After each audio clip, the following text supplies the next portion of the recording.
Shalom, selamat pagi Bapak Ibu Saudara-saudara yang dikasihi oleh Tuhan Yesus Kristus. Jumpa kembali bersama saya Pendeta Eka di dalam renungan firman Tuhan pada hari ini, hari Senin 29 November 2021.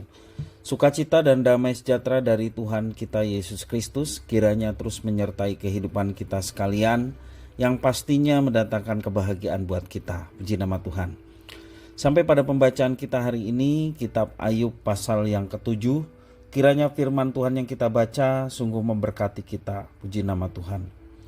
Mari kita akan bersama-sama merenungkan bagian dari pasal ini. Sebelumnya kita akan berdoa.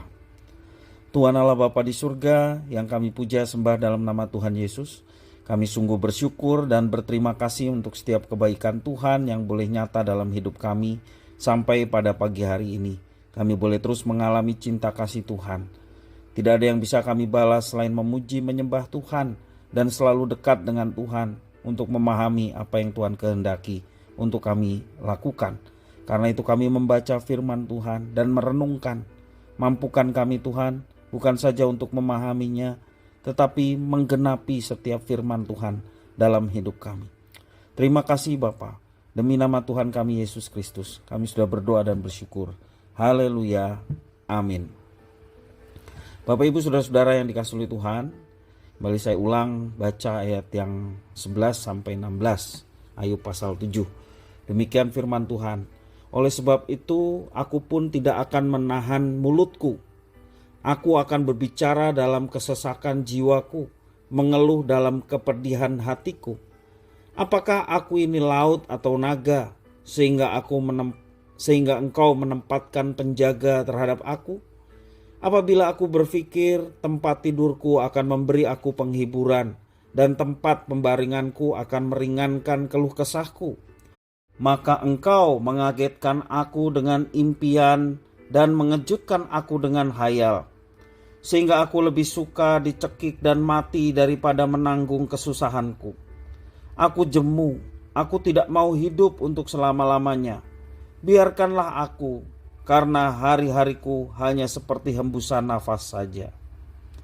Bapak Ibu Saudara-saudara, di dalam ayat yang ke-16 ini sebagai satu ungkapan diri Ayub yang ingin dirinya dibiarkan.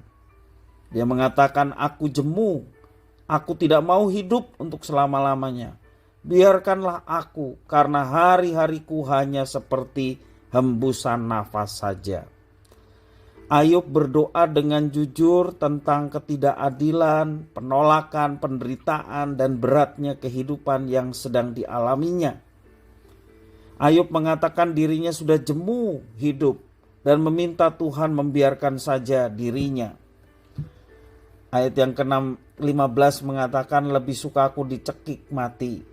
Ini merupakan gambaran, ya, pernyataan ini menunjukkan bahwa kondisi Ayub sudah sangat terpuruk sekali, di tempat yang amat rendah sekali. Apakah Tuhan membiarkan Ayub sesuai dengan permintaannya? Tidak, ya. Tuhan tetap menyertai, Tuhan tetap memperhatikan Ayub, walaupun dia berdoa memohon sekiranya Tuhan membiarkan dia mati saja. Inilah luar biasa Tuhan. Ayub hanya berkeluh kesah kepada Tuhan, termasuk ketika dia mengutarakan keinginannya di dalam doa. Dia hanya menyerahkan semuanya kepada Tuhan, dan kenyataannya permintaannya tidak dijawab, ya, tidak dibiarkan seperti apa yang dia minta. Tuhan menyertai, memperhatikan Ayub. Bapak Ibu Saudara-saudara yang kasih oleh Tuhan, apakah mungkin saat ini kita juga sedang mengalami penderitaan? Apakah itu penderitaan sakit tertentu yang belum kunjung sembuh, yang membuat sangat bergantung dengan orang lain? Atau pekerjaan kita yang mungkin sedang bermasalah? Atau orang-orang yang kita kasihi sedang ditimpa kemalangan? Bapak Ibu Saudara-saudara, meskipun demikian, sesuai dengan pembelajaran kita hari ini, bagaimana Tuhan tetap menyertai dan memperhatikan Ayub. Allah yang disembah oleh Ayub adalah Allah yang sama yang kita sembah. Walaupun mungkin kita sedang mengalami sakit penyakit, bahkan sakit penyakit yang harus bergantung dengan orang lain. Mungkin kita sedang menghadapi masalah yang sedemikian berat, ya, yang orang lain tidak tahu. Mungkin kita sedang mengalami kesulitan-kesulitan hidup. Percayalah bahwa Allah selalu menyertai dan menjaga kita. Allah selalu memperhatikan kita. Jangan berpaling kepada yang lain. Berdoalah kepada Tuhan, maka Tuhan yang akan memberikan kekuatan untuk kita menghadapinya. Bahkan Dia akan memberikan jawaban yang terbaik. Kalau Tuhan meletakkan beban berat atau sangat berat untuk kita pikul, pasti Dia sanggup mengangkatnya. Seringkali ada rencana Tuhan yang tidak bisa kita mengerti pada saat kita menjalaninya. Karena itu janganlah berusaha memahami ketidakmengertian kita, tentu saja dengan kacamata kita sendiri yang begitu terbatas dan tidak bisa memahami apa-apa. Mari kita menjalani kehidupan yang kita alami, bahkan tekanan, masalah, bahkan penderitaan sakit penyakit yang belum terselesaikan.